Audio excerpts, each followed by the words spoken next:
Walk with me on the devil's left way path, where we will take several turns along the way.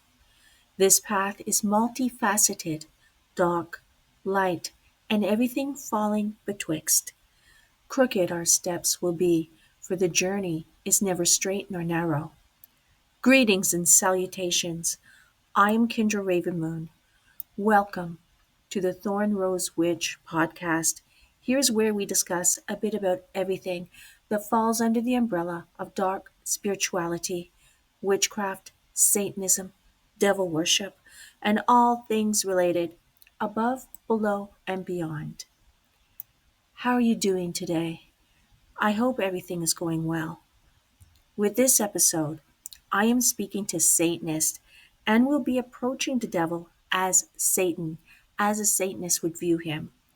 With this episode, I hope to get the hamster wheels turning in some brains, maybe get you to activate more critical thinking and question why you believe and say what you do in regard to Satan, rather than repeat and regurgitate what has been spoon fed to you.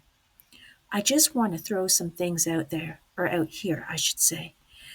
Take from it what you will, but I really hope that my logic and point of view will get you pondering, give you something to contemplate on, and maybe dive deeper into your practice of Satanism and view a Satan with a slightly different vision that is truly your own and not what has been dictated to you. And that's dictated either directly or indirectly. For the majority of theistic, spiritual, religious Satanists, devil worshippers, Satan is God. Many claim he is their creator and creator of this world. Or for some, maybe not viewing Satan as the creator of the world, but definitely the ruler of it. This is Satan's world. Now, I find it confusing as well as amusing that the notion that to everyone who claims and believes that Satan is all of this or any of it, why do you then title him as being a prince, the prince of darkness? In my view, if Satan is a god and this is his world, Satan rules this planet, and you see Satan as being above all other deities, why give him any title less than king? In my opinion, Satan is a king, not a prince. I do know that a small percentage of devil worshippers, and I'm talking about old school, stereotypical devil worshippers, wholeheartedly believe in the Christian Bible. They see that was written there to be factual truth, and that the Christian God created everything, even Satan, and that Satan answered to that God until the fall. They believe in the war in heaven and the battle between good and evil, and that Satan will lose in the end. But they still choose to believe in this story version of Satan and to follow Satan anyway, based on that story. So I understand those of you who, in this case, believe Satan to be a fallen angel or prince of this world rather than being a ruling king, because that title would be for the Christian God, as quoted in the Bible, to be the King of Kings. But my question is, why do a large percentage of the majority of theistic Satanists call Satan the Prince of Darkness? And I inject here, this title is a Christian concept and what Christians today call the devil.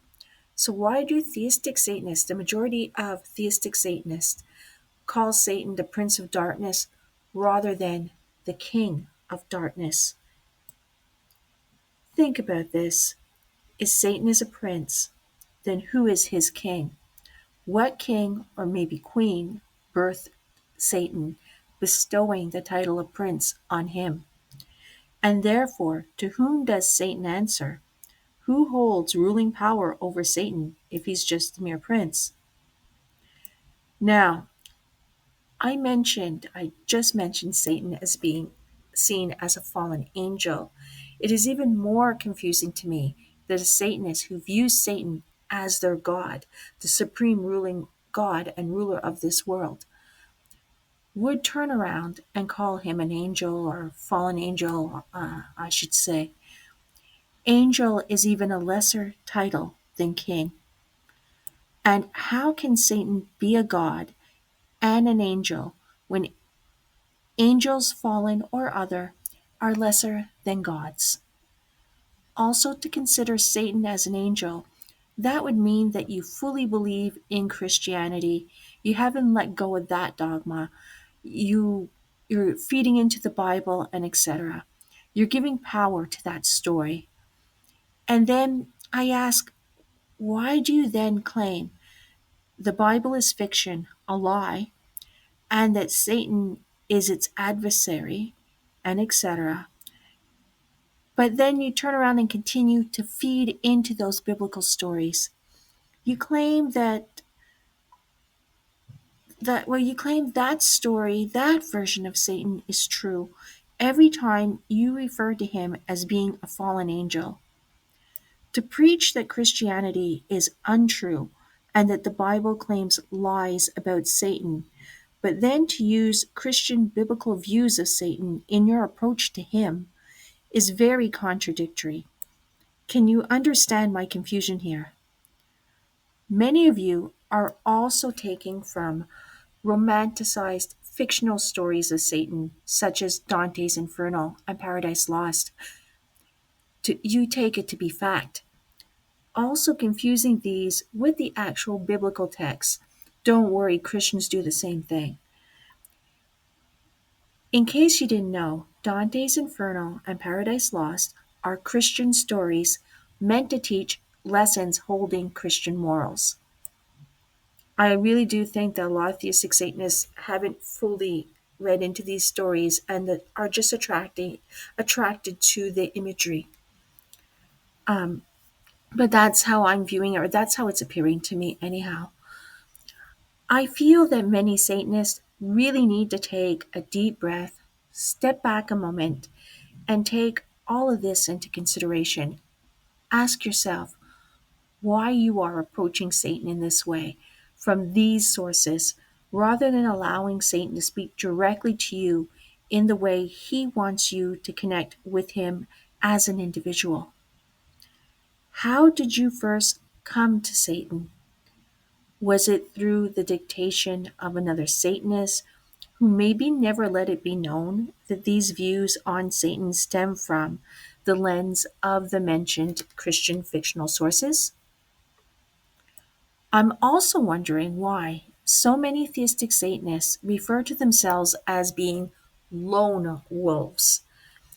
A lone wolf is vulnerable and weak without its herd, without its pack. A lone wolf usually breaks off from its herd, usually in adolescence, to find a mate and to start its own pack. Wolves are herd animals, they're pack animals, not loners. Sometimes a wolf is purposely forced out of its pack because it's sick or mentally ill in some way. Sometimes the pack will turn on it and eliminate it completely because a sick or mentally ill pack member is a weak link that they cannot afford if the pack is to survive. I know that there are many theistic Satanists who are against the Church of Satan because the Church of Satan views Satan symbolically. But do these theistic Satanists realize, and if you're one of them, do you realize that the term lone wolf originated, lone wolf in association with being a Satanist, it originated with the Church of Satan, as do many other things within theistic Satanism that many theistic Satanists don't realize originate from the Church of Satan or don't want to acknowledge. Now, the figure of the wolf holds strong symbolism and qualities that align very much with Satanism as a whole, but not the notion of being a lone wolf. It just doesn't align. If any Satanist catching this episode would like to please share with me your reasoning for approaching Satan as being either a fallen angel or the prince of darkness. I'm curious. You're welcome to share in the comments. And if you haven't already, subscribe and don't forget to drop a like on this episode. Thank you. I'm going to leave it here for today. Thanks for tuning in.